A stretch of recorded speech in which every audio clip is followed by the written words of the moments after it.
Have you ever replayed the same conversation over and over in your head? Or worried about something that hasn't even happened?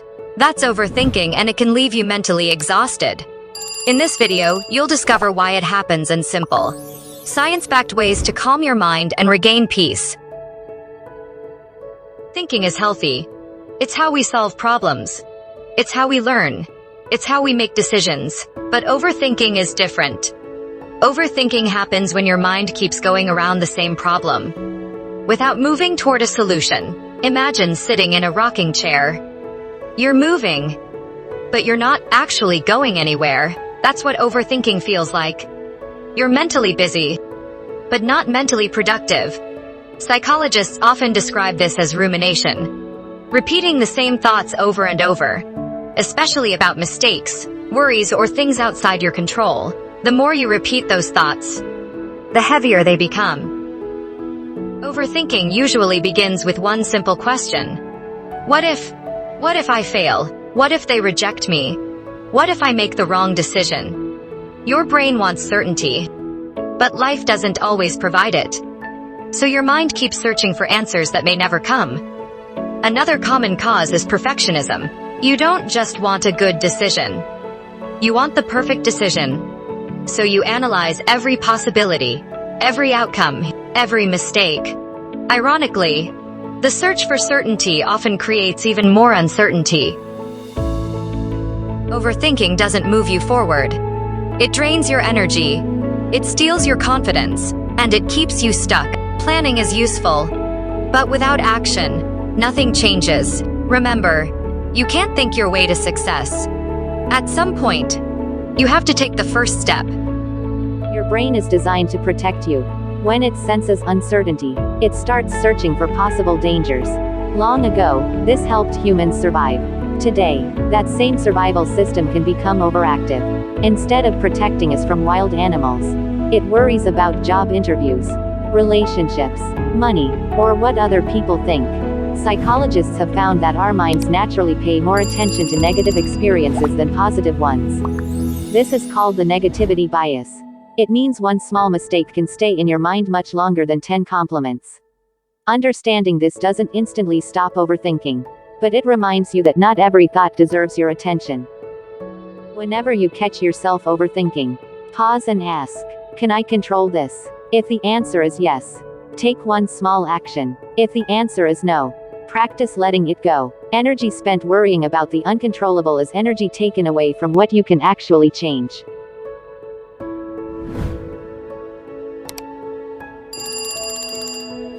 Gather the information you need.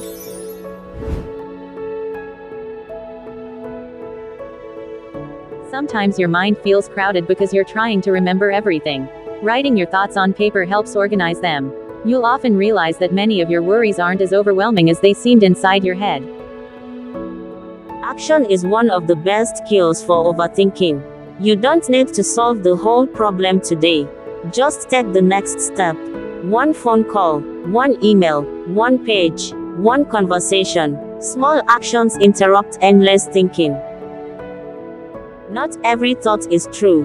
When your mind tells you something negative, ask yourself, what evidence do I actually have? This simple question helps separate information isn't always better. Sometimes it creates more confusion. Learn enough to make a good decision. Then trust yourself. Overthinking usually pulls you into the past or pushes you into the future. Peace is found in the present. Notice your breathing. Notice your surroundings. Notice this moment. You don't need to eliminate every negative thought. You simply need habits that keep those thoughts from taking control. Each morning, choose one important goal. Each evening, reflect on one lesson you learned and 3 things you're grateful for. These small habits help shift your attention away from endless worry and toward meaningful action. Remember the woman from the beginning. Her life didn't change because she stopped having thoughts. She changed because she stopped believing every thought she had. She learned that thinking has its place, but action changes lives. The next time your mind starts racing, take a deep breath. Ask yourself, is this thought helping me move forward? If the answer is no, Let it pass, then take one small step toward the life you want. Because your future isn't shaped by the worries you repeat. It's shaped by the actions you take. One of the biggest traps of overthinking begins with two simple words. What if? What if I fail? What if they don't like me? What if I make the wrong decision? What if something goes wrong? The problem isn't asking questions. Questions can be useful. The problem begins when you keep asking questions without taking action.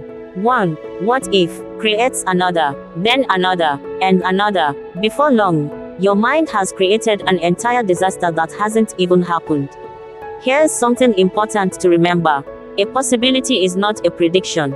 Just because something could happen doesn't mean it will happen. Your brain can imagine 100 different outcomes, but you don't have to live through all 100. You only have to deal with what actually happens. So when your mind says, what if everything goes wrong? Try asking, what if things actually go right? That question can change the direction of your thinking. Overthinkers often make another mistake. They turn an event into an identity. Instead of saying, I made a mistake, they say, I'm stupid. Instead of, I failed this time, they say, I'm a failure. But there's a huge difference between what you did and who you are. Making a mistake doesn't define you. Failing once doesn't define your entire future. A bad decision doesn't mean you're a bad person. It means you're human. So when you make a mistake, don't ask, what's wrong with me? Ask, what can I learn from this? That question turns regret into growth. Here's another form of overthinking. Trying to guess what other people are thinking. Someone doesn't reply immediately. You assume they are angry. Someone looks serious. You assume they are upset with you. Someone says, we need to talk, and suddenly your mind writes an entire story. But here's the problem. You cannot read minds. You can guess, you can interpret, but you don't actually know what someone is thinking unless they tell you. So instead of creating a story, ask for information. Instead of assuming, communicate. Instead of saying, they definitely hate me, say, I don't know what they are thinking. That small change in language creates space between a thought and reality.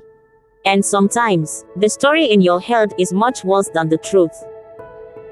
Here's a simple 5-minute exercise you can use whenever your mind starts racing. Step 1. Stop. Don't immediately react to every thought. Step 2. Breathe. Take several slow breaths and give yourself a moment to settle. Step 3. Write. Write down exactly what you're worried about. Don't keep the thoughts trapped inside your head. Step 4. Choose. Ask yourself, what part of this can I actually control? Step 5. Act. Take one small action, not 10, not 20, just one. If there's nothing you can do right now, then consciously choose to move your attention somewhere else. This 5-minute reset won't solve every problem, but it can stop a thought from becoming a 2-hour mental spiral. Sometimes we overthink because we want certainty. We want to know exactly what will happen. We want to know whether our decision will work. We want to know whether the relationship will last. We want to know whether the business will succeed. We want to know whether everything will be okay. But life doesn't give us that guarantee. And that's uncomfortable. You may have to make a decision without knowing the outcome. You may have to start without knowing exactly where you'll finish. That's normal. You don't need to see the entire road. You only need to see the next step. Think about walking through fog. You can't see a kilometer ahead, but you can see the few meters in front of you. So you take those few steps, then the next few, and eventually, you reach somewhere new. That's how life works too. You don't need certainty to move forward. You need courage to take the next step. Here's another technique that can help. Instead of allowing worries to interrupt you all day, give them a specific time. For example, you might choose 10 or 15 minutes in the evening. During the day, when a worry appears, write it down. Tell yourself, I'll think about this during my worry time. Then return to what you were doing. When the scheduled time arrives, review the list. You may discover something interesting. Some of the things you were extremely worried about earlier don't even feel important anymore. Why? Because emotions change, and perspective changes. You don't have to solve every worry the moment it appears. Here's a simple question I want you to remember. Whenever you catch yourself asking, what if something goes wrong? Change the question to, what can I do next? What if I fail? What can I do next? What if they reject me? What can I do next? What if my plan doesn't work? What can I do next? This moves your brain from fear to action. You may not control the outcome, but you can control your next step. And sometimes, that's all you need. If you're someone who overthinks everything, I want you to hear this. You are not your thoughts. You don't have to solve every problem tonight. You don't have to know exactly what your future will look like. You don't have to make every decision perfectly. And you don't have to have everything figured out. Sometimes, you simply need to breathe.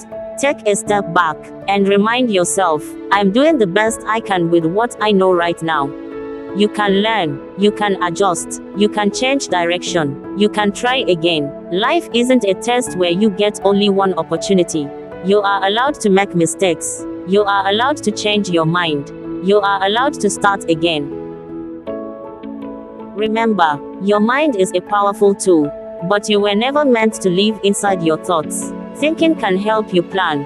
Thinking can help you learn.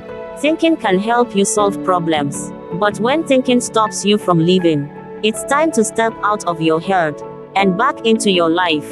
You don't need to eliminate every thought. You just need to stop giving every thought the power to control you. So tonight, if your mind starts racing, don't fight every thought. Don't try to solve your entire life at once. Take a breath. Ask yourself, is there something I can do right now? If yes, take one small step. If no, let the thought pass and return to the present. Because your life is happening here, not yesterday, not tomorrow, right now. If this video helped you, please like, subscribe, and share it with someone who needs to hear this. Keep going, keep growing, and remember, don't let your thoughts stop you from living your life. See you in the next video.